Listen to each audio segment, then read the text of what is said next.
ಬಗ್ಗೆ ಸುಳ್ಳು ಹೇಳುವ ಅಗತ್ಯತೆ ನನಗಿಲ್ಲ ಎಂದು ಸಂಸದ ಶ್ರೇಯಸ್ ಪಟೇಲ್ ಹೇಳಿಕೆಗೆ ಮಾಜಿ ಸಚಿವ ಎಚ್.ಡಿ. ರೇವಣ್ಣ ತಿರುಗೇಟು ನೀಡಿದರು.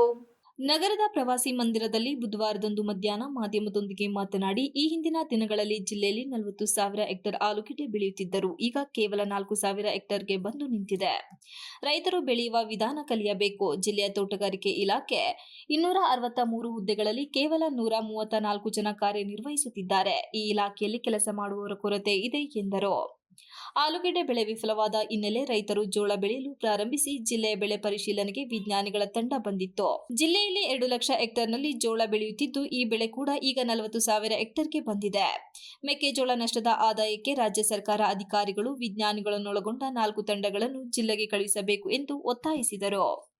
ಒಂದೇ ಬೆಳೆ ಬೆಳೆಯುವುದರಿಂದ ಮತ್ತು ಔಷಧಿ ಸಿಂಪಡಣೆ ಮಾಡುವುದರಿಂದ ಸುಮಾರು 10 ವರ್ಷ ಆ ಭೂಮಿಯಲ್ಲಿ ಯಾವುದೇ ಬೆಳೆ ಬೆಳೆಯಲು ಆಗೋಲ್ಲ. ಆಲೂಗೆಡ್ಡೆ, ಜೋಳದ ಬೆಳೆ ಅವನತಿ ಅಂಚಿಗೆ ಬಂದಿದ್ದು, ಇದನ್ನು ಪರಿಶೀಲನೆಗೆ ರಾಜ್ಯ ಸರ್ಕಾರ ಒಂದು ತಜ್ಞರ ನಿಯೋಗ ಕಳಿಸಬೇಕು. ಈ ಪರಿಸ್ಥಿತಿ ಬಗ್ಗೆ ಸಮಗ್ರ ಅವಲೋಕನ ಆಗಬೇಕು. ಕೃಷಿ ಇಲಾಖೆಯ 483 ಹುದ್ದೆಗಳಲ್ಲಿ 350 ಪೋಸ್ಟ್ ಖಾಲಿ ಇದ್ದು, ಈ ರೀತಿ ಆದರೆ ಹೇಗೆ ಕಾರ್ಯನಿರ್ವಹಿಸಲು ಆಗುತ್ತದೆ ಎಂದರು. ಸರ್ಕಾರ ಕೂಡಲೇ ಕ್ರಮ ಕೈಗೊಳ್ಳಬೇಕು. ಬೆಳೆ ಕಳೆದುಕೊಂಡ ಸಣ್ಣ ಹಿಡುವಳಿದಾರರಿಗೆ ಪರಿಹಾರ ಒದಗಿಸಬೇಕೆಂದು ಆಗ್ರಹಿಸಿದರು. ಹೊಳೆನರಸೀಪುರ ಬಸ್ ನಿಲ್ದಾಣದಲ್ಲಿ ಅನೇಕ ಬಾರಿ ಕಳ್ಳತನವಾಗಿದ್ದು, ಸಿಸಿಟಿವಿಯಲ್ಲಿ ರೆಕಾರ್ಡ್ ಆಗಿದ್ದು ದರೋಡೆ ಮಾಡುತ್ತಿದ್ದಾರೆ. ನಮ್ಮ ಕಾರ್ಯಕರ್ತರಿಗೆ ನೋವಾಗಿರುವುದರಿಂದ ಹೇಳುವುದು ನನ್ನ ಕರ್ತವ್ಯ. ರಾಜಕಾರಣ ಬರುತ್ತೆ ಹೋಗುತ್ತೆ, ಅದಕ್ಕೆ ಸಂಬಂಧವಿಲ್ಲ. ನಮ್ಮವರು ತಪ್ಪು ಮಾಡಿದರೂ ಕ್ರಮ ತೆಗೆದುಕೊಳ್ಳಿ, ನಾನು ಕೇಳುವುದಕ್ಕೆ ಹೋಗುವುದಿಲ್ಲ. ಮೊಬೈಲ್ ಕ್ಯಾಮೆರಾ ಹಿಡಿಯುವುದು ನನಗೆ ಗೊತ್ತಿಲ್ಲ. ಟೈಮ್ ಬಂದಾಗ ತಿಳಿಸುತ್ತೇನೆ. ನಾನು 6 ಬಾರಿ ಶಾಸಕನಾಗಿದ್ದೇನೆ. ಜಿಲ್ಲೆಯಲ್ಲಿ ಕಾನೂನು ಸುವ್ಯವಸ್ಥೆ ಬಗ್ಗೆ ಸುಳ್ಳು ಹೇಳುವ ಅಗತ್ಯವಿಲ್ಲ. ಅವರು ದೊಡ್ಡವರಿದ್ದಾರೆ, ಮಾತನಾಡಲ್ಲ. ಬಸವಘಟ್ಟ ಗ್ರಾಮ ಪಂಚಾಯಿತಿ ಸದಸ್ಯ ಗುತ್ತಿಗೆದಾರರ ನಡುವಿನ ಜಗಳವನ್ನು ಬಗೆಹರಿಸುವ ಬದಲು 307 ಕೇಸ್ ದಾಖಲಿಸಿ ರೌಡಿ ಶೀಟರ್ ಹಾಕಿದ್ದಾರೆ. ಕೊಲೆ ಮಾಡಿರುವ ಎಷ್ಟೋ ಜನರ ಮೇಲೆ ರೌಡಿ ಶೀಟರ್ ಹಾಕಿದ್ದಾರೆ ಎಂದು ಮತ್ತೆ ಪ್ರಶ್ನಿಸಿದರು.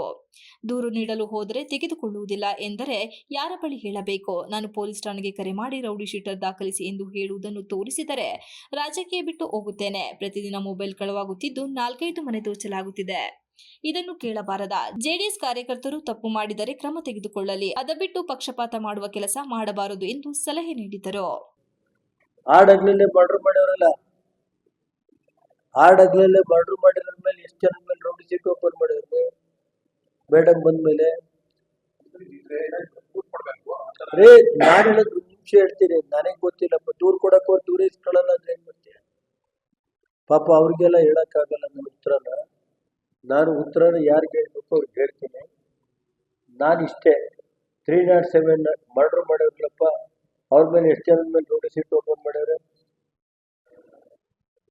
ಅಲ್ವಾ ಬ್ರದರ್? ಒಬ್ಬ ರೈತಿಗೆ ಒಂದು ಆದ್ಮೇಲೆ ಇನ್ನೊಬ್ರಿಗೆ ಒಂದು ಆಗಿರ್ಬೇಕಲ್ಲ ಏನ್ ಸರ್? ಒಬ್ಬ ಸಾಮಾನ್ಯ ರೈತನಿಗೆ ಅವ್ನು ಇವತ್ತವರೆಗೂ ಒಂದು ಕೇಸ್ ಇಲ್ಲ. ಯಾವುದೋ ಒಂದು ಕಾಂಟ್ರಾಕ್ಟರ್ ಗಲಾಟೆ ಆಗಿದ್ದಕ್ಕೆ ಅವನು JDS ಪ್ರಧಾನ ಆಗಿದ್ದನು, ಅಧ್ಯಕ್ಷ, ಊರಿನ ಮುಖಂಡ, ಪ್ರಬಲವಾಗಿವರಲ್ಲಿ ಅವನು ಅಂತ ತಾನೇ ಹೇಳಿರೋದು. ಅದಿರ್ಲಿ ಹೇಳ್ತೀನಿ.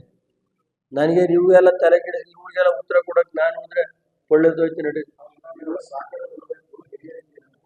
ನೋಡ್ರಿ, ನಾನ್ ಸಾಕಾರ ಅಂದ್ರೆ ನಾನು ಹೇಳುದು ಅಧಿಕಾರಿಗೆ. ನಾನು 15 ವರ್ಷ ದುಡ್ಡು ಹೋಗ್ಲಿ ಶಾಸಕನಾಗಿ ಕೆಲಸ ಮಾಡಿದ್ದೀನಿ. ಒಂದು ಪೊಲೀಸ್ ಸ್ಟೇಷನ್ಗೆ ಫೋನ್ ಮಾಡಿ ಒಬ್ರಿಗೆ ವಿರೋಧ ಮಾಡಿದ್ದೀನಿ ಅಂತ ಹೇಳ್ಬಿಟ್ರು, ಒಬ್ಬರ ಮೇಲೆ ಕೇಸ್ ಹಾಕ್ಸಿನಿ ಅಂತ ಹೇಳ್ಬಿಟ್ರು ಇವತ್ತೇ ರಾಜಕೀಯ ಬಿಟ್ಟು. Srinivas, TV 46 Malenadu news, Hassan.